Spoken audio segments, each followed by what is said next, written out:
Mr. President. Senator from Minnesota. Mr. President, I join many of my colleagues today in mourning the loss of our service members who have been killed in action in the Mideast and thinking of those who have been wounded. Their sacrifice is a tragic reminder of the gravity of war and why the consequential decision of declaring war requires debate and authorization from Congress. We must pass Senator Kane's resolution, which we will be considering tomorrow, to rein in the president.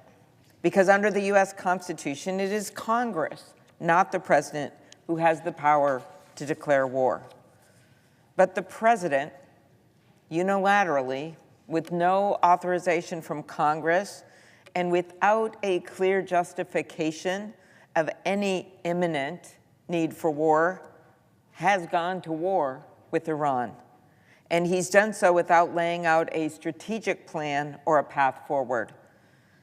This military campaign has put American troops at serious risk, and we have publicly learned, in addition to the classified briefing that I attended today with the Secretary of State and the Secretary of War and the Director of the CIA,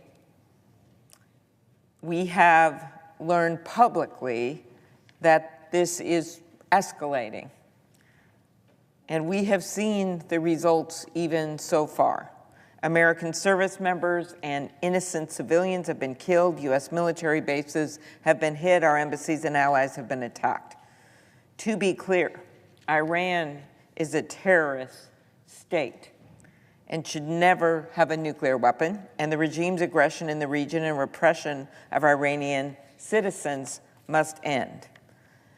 That's why I have long supported serious sanctions against Iran, why I have voted for funding for the Defense Department, and why I supported the Iran nuclear agreement. While it wasn't perfect, far from perfect, but I supported that agreement because of our goal, our major foreign policy goal, to assure that Iran did not have a nuclear weapon.